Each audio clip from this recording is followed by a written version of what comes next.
Hello students, today we are going to discuss human and environment relationship, most important topic, and this is the last topic of unit 1. ठीक है, तो जो आपका human और environment का आपस में क्या रिलेशनशिप होता है आज ये हम स्टडी करेंगे.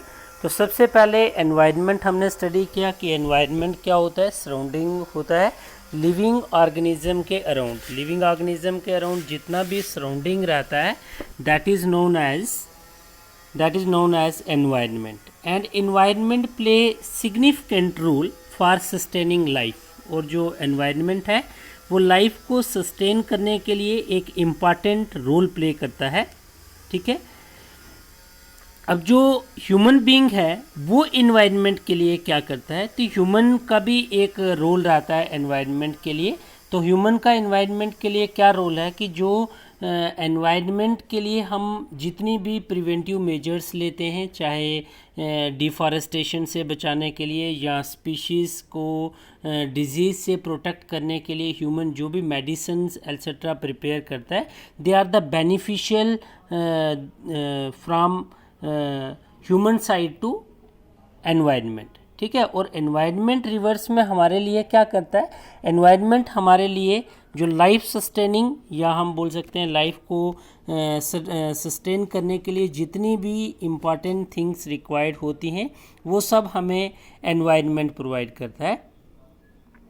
तो बहुत सारी एक्टिविटीज़ हैं जो एनवायरनमेंट और ह्यूमंस के बीच में परफॉर्म होती हैं. तो जैसे नंबर 1 आज हमारे पास पॉपुलेशन इंक्रीज़ हो रही है, इंक्रीज़ इन पॉपुलेशन.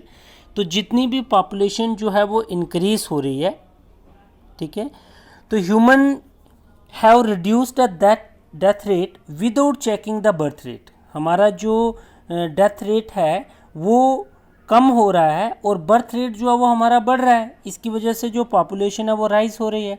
और पॉपुलेशन जो है वो डायरेक्टली किसको इफ़ेक्ट कर रहा है, एनवायरनमेंट को इफ़ेक्ट कर रहा है. नंबर 2 है over exploitation of natural resources. हम अब जब पॉपुलेशन राइज हो रही है तो हम क्या करेंगे, रिसोर्सेज को ओवर एक्सप्लॉइट करेंगे. तो जब रिसोर्सेज जो हैं वो ओवर एक्सप्लॉइट होएंगे तो नेचर जो है वो इफ़ेक्ट होएगा. ठीक है, तो जो ह्यूमन बीइंग है वो अपने बेनिफिट के लिए या अपने सर्वाइवल के लिए क्या करता है, रिसोर्सेज को ओवर एक्सप्लॉइट करता है, मतलब उनका ज़्यादा यूज़ करता है. और ये इनडायरेक्टली जो है हमारे एनवायरनमेंट का जो बैलेंस है उसको बिगाड़ देता है. नंबर 3 जो use of machines and technology. जितनी भी हम मशीन्स और टेक्नोलॉजी यूज़ करते हैं, ठीक है, आज हम रोड कंस्ट्रक्शन के लिए मशीन का इस्तेमाल करते हैं, टिल्टिंग के लिए इस्तेमाल, हार्वेस्टिंग के लिए, टिल्टिंग पर्पज़ के लिए. तो जितने भी पर्पज़ हैं तो वहाँ पे हम मशीनरी का इस्तेमाल करते हैं. और मशीन जितनी भी हैं they required energy which comes from various resources like burning of fuels etc. ठीक है, तो वो सारा फ्यूल से आता है और फ्यूल की कंजम्पशन से जो ऑक्साइड्स हैं या हम बोल सकते हैं जैसे कार्बन डाइऑक्साइड है, सल्फ़र डाइऑक्साइड है, हाइड्रोकार्बन्स है, oxides of nitrogen, sulphur etcetera, ये प्रोड्यूस होते हैं. तो ये सभी के सभी जो ऑक्साइड्स हैं ये इनडायरेक्टली किसको इफ़ेक्ट करेंगे, एनवायरनमेंट को इफ़ेक्ट करेंगे. ठीक है, तो यहाँ पे भी क्या है कि जो एनवायरनमेंट के लिए, एनवायरनमेंट के अंदर ह्यूमन जितने भी काम कर रहा है, चाहे वो मशीनरी का यूज़ हो, चाहे over exploitation of natural resources हो, या जो पॉपुलेशन का राइज है, या फोर्थ वन जैसे है कि जेनेटिक मॉडिफिकेशन. तो जेनेटिक मॉडिफिकेशंस क्या होती हैं, जो जेनेटिक मॉडिफिकेशन है, फोर्थ पॉइंट जेनेटिक मॉडिफिकेशंस. तो जेनेटिक मॉडिफिकेशन क्या है कि ह्यूमंस क्या ट्राई कर रहे हैं कि जो साइंटिस्ट लोग हैं कि वो क्रिएट कर रहे हैं कि न्यू जेनेटिक सेटअप को हम क्या करें, क्रिएट करें, चाहे वो प्लांट्स में हो, एनिमल्स में हो. ठीक है, कि जिससे हम उसका जेनेटिक मेकअप जो है ऑर्गेनिज्म का वो क्या करते हैं, वेरिएशंस लाते हैं. जैसे मेंडल ने किया था, मेंडल का लॉज हम पढ़ते थे तो उसने क्रॉस ब्रीडिंग करके क्या किया था, जो वेरिएशंस हैं उसका कंसेप्ट दिया था. और इन वेरिएशंस की वजह से क्या होता है, हर बार जो ऑर्गेनिज्म प्रोड्यूस होता है वो ज़रूरी नहीं है कि वो हर बार जो ऑर्गेनिज्म प्रोड्यूस हुआ है वो हर बार जो ऑर्गेनिज्म प्रोड्यूस होगा, जो हम जेनेटिक मॉडिफिकेशन से ऑर्गेनिज्म डेवलप करेंगे, ज़रूरी नहीं है, मैंडेटरी नहीं है ये चीज़ कि वो हर बार जो ऑर्गेनिज्म होगा वो एनवायरनमेंट में जाके अपने आप को अडॉप्ट कर लेगा, सेटअप कर लेगा। ठीक है, कभी कभी वो ऑर्गेनिज्म जो है वो एनवायरनमेंट के अंदर सरवाइव नहीं करता है, तो इस तरह से जो वो उस ऑर्गेनिज्म की प्रजाति होगी वो क्या करती है, ठीक है, वो प्रजाति जो है वो एक्सटिंक्ट हो जाएगी, डिलीट हो जाएगी, जिससे क्या होगा, इनडायरेक्टली जो है वो क्या होगा, एनवायरनमेंट जो है वो इफ़ेक्ट होगा। ठीक है, ये फाइल जो मैं आपको सेंड करूँगा PDF, तो ये बेटा रिवर्स मैनर में है। फर्स्ट पहले आप नंबर 1 ये वाला पेज करोगे, ठीक है, हेडिंग डालोगे आप इसमें ह्यूमन, यहाँ पे डाल रहा हूँ ह्यूमन डैश एनवायरनमेंट रिलेशनशिप। ठीक है, तो ये हेडिंग डाल के आप ये वाला कंटेंट पहले लिखोगे, फर्स्ट पेज। ठीक है, ये फाइल रिवर्स मैनर में है। तो उसके बाद आपका 4th पॉइंट मैंने आपको बता दिया। नंबर 2 आप ये वाला पेज लिखोगे, नंबर 2। ठीक है, नंबर 1 नीचे लिखा आपने, नंबर 2 में ये यहाँ से आगे लिखोगे 4th पॉइंट के आगे। देन उसके बाद ये लास्ट 1 पेज है, 3rd 1 पेज। ठीक है, अब इसमें मैंने क्या लिखा है कि जो एनवायरनमेंट है वो एक ड्यूल प्रोसेस है। एनवायरनमेंट और ह्यूमन का जो रिलेशनशिप है वो 2 वे प्रोसेस है। बहुत इंटरेस्टिंग है कि 2 वे प्रोसेस कैसे है एनवायरनमेंट और ह्यूमन का रिलेशनशिप, मोस्ट इम्पॉर्टेंट कंसेप्ट है ये।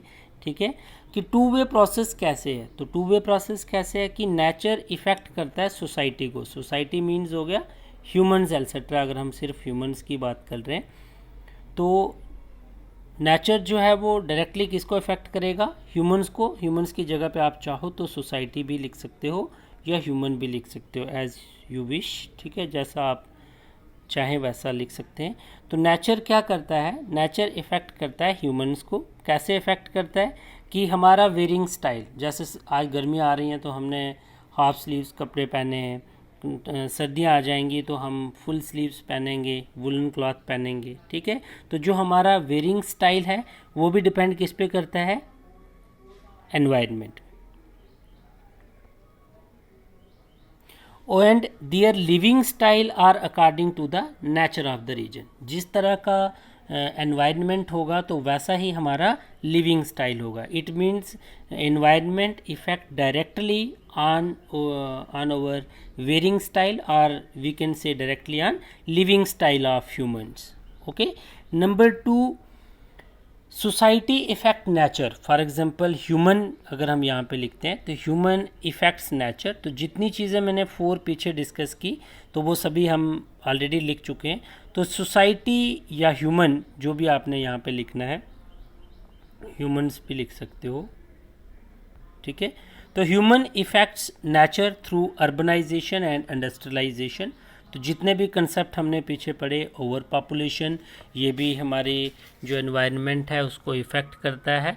देन उसके बाद हमारे पास हमने पढ़ा कि जेनेटिक मॉडिफिकेशन जो है उससे भी जो नेचर है वो एनवायरनमेंट जो है वो क्या होता है, हार्म होता है। ठीक है, उसके बाद जो हमने पढ़ा कि जो इंडस्ट्रियलाइजेशन वगैरह हो रही हैं उससे भी पोल्यूशन, मशीन्स वगैरह का हम इस्तेमाल करते हैं, रिसोर्सेज का ओवर यूज़ करते हैं। तो ये सारे जो थिंग्स हम करते हैं एनवायरनमेंट के अंदर, तो ये सभी की सभी जो थिंग्स हैं ये ह्यूमन मेन मेड हैं, हम करते हैं इनको। interferences, these are the human interferences in the environment and they directly effect on environment. तो जो अगर पॉपुलेशन राइज होगी ह्यूमन की तब भी इन्वायरमेंट के ऊपर इफ़ेक्ट होगा।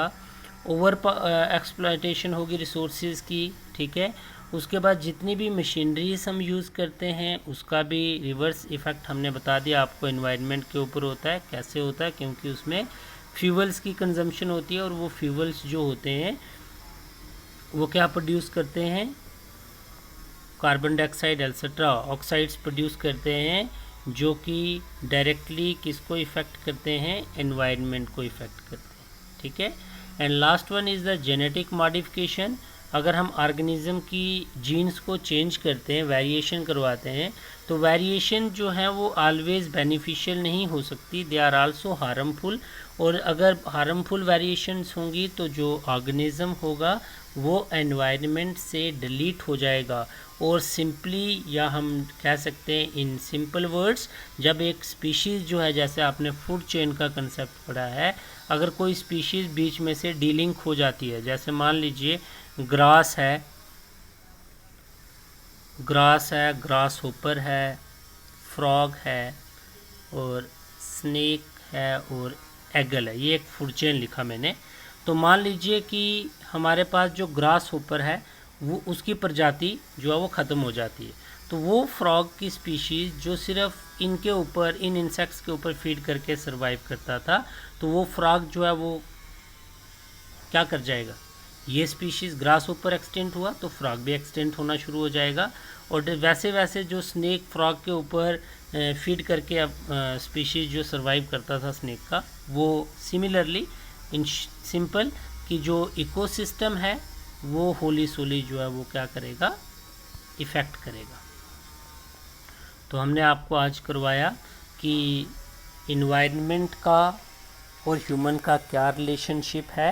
तो हमने बताया आपको कि जो मैं इसमें पीडीएफ शेयर करूँगा, आपने उसमें यहाँ से स्टार्ट करना है, ये लास्ट सब यूनिट है, और यहाँ पे आपने लिखना है ऊपर हेडिंग में ह्यूमन एंड एनवायरनमेंट रिलेशनशिप, जो कि आपको सिलेबस ऑलरेडी सेंड किया है।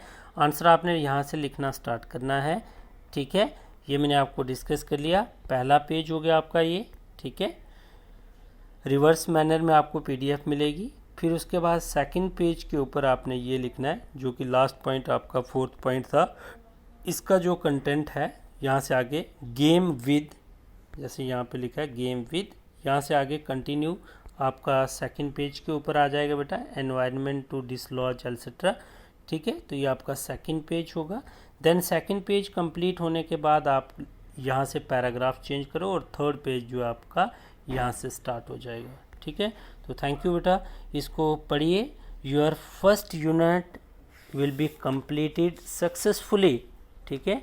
If any doubt regarding the unit 1 understanding environment, तो आप मुझे मैसेज कर सकते हैं, पूछ सकते हैं, कॉल कर सकते हैं कि सर हम इसमें पढ़ रहे हैं, या कोई भी नोट्स आपको इसमें ना मिले हो तो आप मुझे पूछ सकते हो बेटा, ठीक है। सभी का मैंने पीडीएफ सेंड कर दिया आपको, ठीक है। तो वीडियो में अगर कहीं पे अगर आपको समझ नहीं आता है या कोई प्रॉब्लम है ड्यूरिंग रीडिंग द कंटेंट, जब आप कंटेंट रीड कर रहे हो, तो you can ask me without any hesitation, ठीक है। आप मुझे पूछ सकते हो। तो from Monday we start the next unit 2, that is ecology. Thank you.